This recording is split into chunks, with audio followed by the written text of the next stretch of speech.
Assalamualaikum warahmatullahi wabarakatuh. Saya Rahel Najah Patra, 12 MIPA 1, akan menjelaskan materi gerak lurus. Gerak lurus terbagi dua, yaitu gerak lurus beraturan atau GLB dan gerak lurus berubah beraturan atau GLBB. Sebelum kita membahas GLB dan GLBB, kira-kira gerak itu apa sih? Nah, jadi benda dikatakan bergerak jika benda tersebut mengalami perubahan kedudukan besaran yang sering dipakai dalam gerak. Misalnya jarak, yaitu panjang seluruh lintasan yang ditempuh benda.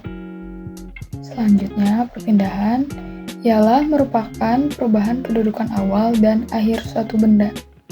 Nah, untuk lebih pahamnya lagi, beda jarak dan perpindahan, perhatikan ilustrasi berikut.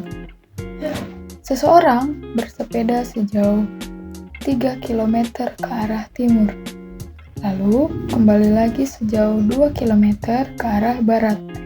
Maka, jarak yang dialami orang tersebut adalah 3 km, ditambah 2 km, sama dengan 5 km.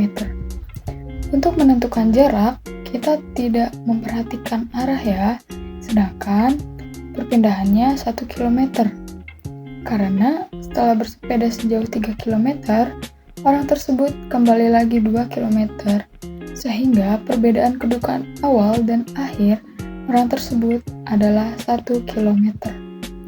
Jadi, untuk menentukan besarnya perpindahan, kita harus memperhatikan besar dan arahnya. Selain jarak dan perpindahan, besaran yang sering digunakan dalam gerak lurus yaitu kelajuan, kecepatan, dan percepatan. Nah, sekarang kita bahas GLB sesuai namanya. GLB atau gerak lurus beraturan adalah gerak benda yang lintasannya lurus dengan kecepatan tetap. Artinya, kecepatan benda dari awal hingga akhir pengamatan selalu tetap atau percepatannya 0. Dituliskan dalam persamaan V sama dengan S per T, dengan V adalah kecepatan dalam meter per second, S adalah perpindahan satuannya meter, dan T waktu dalam second. Pada GLB, ada dua jenis grafik. Grafik antara kecepatan terhadap waktu dapat ditunjukkan oleh grafik berikut. Dan grafik jarak terhadap waktu digambarkan dengan grafik berikut ini. Fenomena gerak lurus beraturan yang dapat kita jumpai dalam kehidupan sehari-hari, misalnya kereta api yang melintas di jalur rel yang lurus, dan mobil yang melaju di jalan tol dengan kecepatan konstanta. Oke, selanjutnya kita akan membahas gerak lurus berubah beraturan atau GLBB. Adalah gerak benda pada lintasan lurus dengan percepatan konstanta. Artinya, gerak ini mengalami perubahan kecepatan secara teratur sehingga menimbulkan percepatan yang tetap. Berikut ini persamaan gerak lurus berubah beraturan. Persamaan yang pertama, PT sama dengan V0 tambah A kali T. Persamaan yang kedua, S sama dengan V0 kali T tambah setengah A kali T kuadrat. Yang terakhir, PT kuadrat sama dengan V0 kuadrat ditambah 2 kali A kali S.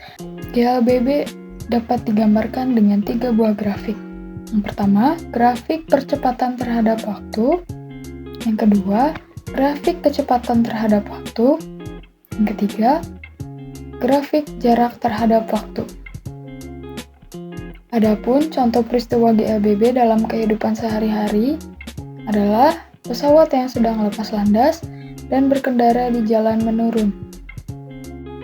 Berdasarkan arahnya, GLBB kita kelompokkan menjadi dua, yaitu arah horizontal dan arah vertikal. Pada arah horizontal, benda dapat mengalami percepatan ditandai dengan kecepatan yang bertambah.